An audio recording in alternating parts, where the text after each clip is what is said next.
Watching a politician try to solve a problem is kind of like watching someone trying to put out a forest fire with gasoline. When the fire spreads, he arrives at the conclusion that obviously he didn't use enough gasoline and goes out to buy some more. And he bought the gasoline using my credit card. And it's my forest.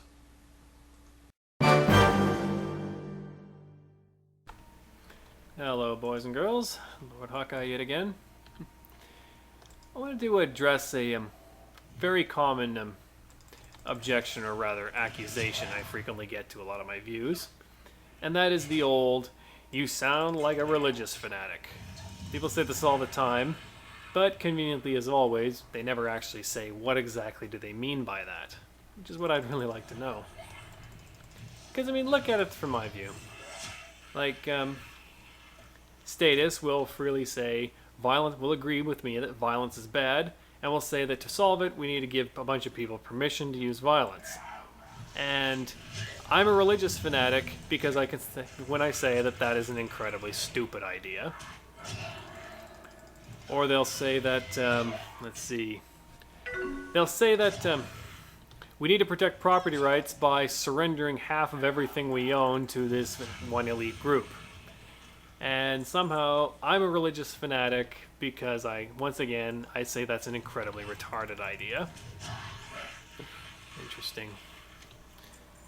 And I get this from other camps, like the determinist will tell me that he knows for a fact what goes on in my mind, he knows for a fact I have no free will and that I should use my free will to agree with him or whatever. And I'm a religious fanatic when I simply roll my eyes at that. It's just strange. And you'll get this all the time. Someone purveys some silly, completely contradictory idea, and I'm a religious fanatic simply because I don't believe it. Now, why do people do that? Why?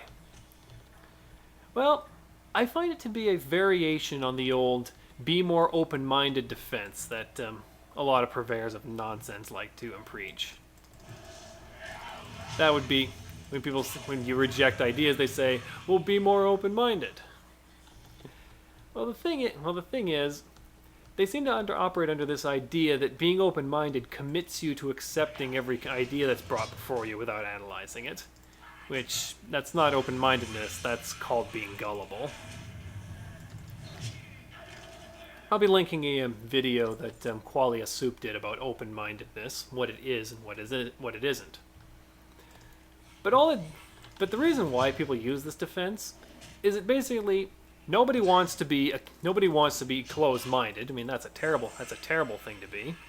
And they know that I'm an atheist and I dislike religion, so they figure, hey, if we just convince him that he's religious, if he doesn't agree with us, well, then he's going to back down and immediately agree with us. Basically, it's some blackmail. It's emotional blackmail is what it is. So, yeah, guys, sorry. You can't just say that without actually explaining what is it about it that makes me a religious fanatic. So, if you want to go around and say that I'm a religious fanatic for not agreeing with you, then I'm going to throw my hat in the ring and say I consider statism and other such beliefs to be a form of mental illness. And the reason why is because it makes people say all these ridiculous, contradictory things that in another context would sound like complete madness. And I always say, if it sounds like madness in one context, it's probably madness altogether. Well, at least that's just how I see it. Well, until next time, be aware and be wise.